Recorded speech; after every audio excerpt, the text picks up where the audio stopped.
Friends good afternoon అందరికీ. Morning upload చేయాల్సిన video ఈరోజు కొంచెం బిజీ వల్ల టైం కుదరకైతే చేయలేదు. డైరెక్ట్ వీడియోలోకి అయితే వెళ్ళిపోదాం. ఈరోజు వచ్చేసి క్వశ్చన్ మీది ఆన్సర్ నాది పార్ట్ 6లోకి అయితే మీ అందరికీ స్వాగతం. ఇదేంటంటే before Muslim Christians entering and after Christian Muslims entering. నేను ఎవరిని కుల వివక్షతతో మత వివక్షతతో చెప్పట్లేదు. ఉన్న విషయం మీకు ఒక ఎగ్జాంపుల్ చెప్తాను. అలా అని చెప్పి నాకు ముస్లిం క్రిస్టియన్స్ మీద ద్వేషం లేదు. అండ్ నేను ఒక హిందూగా అయితే గర్విస్తున్నాను. సో నార్మల్ విషయం చెప్తున్నాను. టాపిక్ వచ్చేసి మార్నింగ్ నేను మీకు ఫ్రెండ్ యాప్ గురించి యూట్యూబ్లో వీడియో పెట్టే కదా. ఆల్రెడీ ఆ ఫ్రెండ్ యాప్లోకి అయితే వాడుతుంటా. ఒక్కోసారి నేను టైంపాస్కి ఏమైనా ఫ్రెండ్స్గా ఉన్న దాన్ని వాడుతుంటాను. అది మన సేపు మంచిగా. టాపిక్ అయితే అది కాదు. మార్నింగ్ ఒక విషయం నాకు కొంచెం ఆశ్చర్యపరిచింది.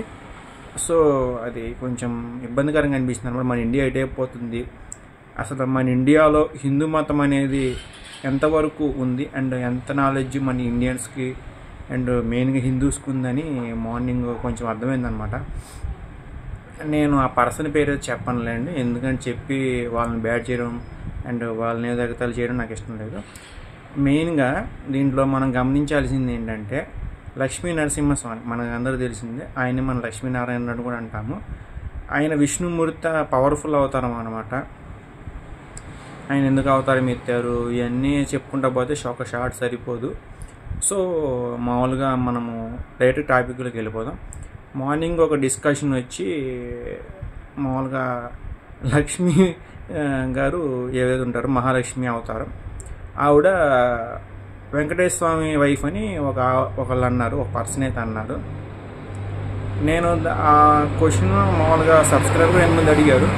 మామూలు ముందు మేము లక్ష్మీ నరసింహస్వామి మొన్న సినిమా వచ్చింది కదా, అది చూసామండి. లక్ష్మీ నరసింహుడైనా లక్ష్మీనారాయణ అయినా ఒకటైనా అని వాళ్ళైతే క్వశ్చన్ అయితే అడిగారు సబ్స్క్రైబర్ కూడా. నేనైతే ఆన్సర్ చెప్తున్నాను. ఇద్దరు ఒకటేనండి. ఇద్దరు మామూలు సింహావతారంలో ఉంటారు. కాకపోతే నారాయణుడు అంటే విష్ణుమూర్తి అనమాట. విష్ణుమూర్తి అవతారం వచ్చింది. ఇట్లా లక్ష్మీ నరసింహ అన్నా సరే నరసింహుడు అవతారం విష్ణుమూర్తి కాబట్టి అది అలాగ వచ్చింది అనమాట. సో కొంచెం హిందూ గ్రంథాల గురించి అవగాహన పెంచుకోండి, అంతేగాని తెలియబెట్టకుండా వెంకటేశ్వర స్వామి వైఫ్ని తీసుకెళ్ళి విష్ణుమూర్తి గారి వైఫ్ తీసుకెళ్ళి రాముడి గారికి కలపమాకండి దయచేసి, నేను మీ అందరికీ అభ్యర్థిస్తున్నాను. సో ఇది షార్ట్ లాగా అంటే ఫుల్ వీడియో చేయడం బెస్ట్ నన్ను అడిగితే. సో ఫుల్ వీడియో అయితే చేయడానికి ట్రై చేస్తాను గాడ్స్ మీద. ఈ రోజుల్లో చాలామందికి ఉన్న నాలెడ్జ్ నేను బేస్ చేసుకుని. సో ఇదనమాట. లక్ష్మీనరసింహ స్వామి అన్న ఒకటే, లక్ష్మీనారాయణ అన్న ఒకటే. మొన్న ఎవరు విష్ణుమూర్తి 10 అవతారాలు అయితే 12 అవతారాలు అని చెప్తున్నారు. మరి ఎవరు అవతారాలు కలిపి 2 అవతారాలు నాకు చెప్పారు, నాకైతే తెలియదు. సో ఇదనమాట టాపిక్. సో క్వశ్చన్ మీది ఆన్సర్ నాది కొంచెం లాంగ్ అయింది, ఏమనుకోమాకండి. ఎందుకంటే దేవుడు టాపిక్ వచ్చింది కాబట్టి షార్ట్ వీడియోలో చెప్పలేకపోతున్నా. 3 minutes దాటిపోయింది. సో లాంగ్ వీడియోలకి అయితే వెళ్ళిపోదాం. అండ్ మ్యాటర్ వచ్చేసి లక్ష్మీ నరసింహ అవతారం గాడ్ మామూలుగా మనకు తెలిసిందే. సగం యానిమల్ ఉంటారు లైక్ లయన్, సగం వచ్చేసి మ్యాన్ ఉంటారనమాట.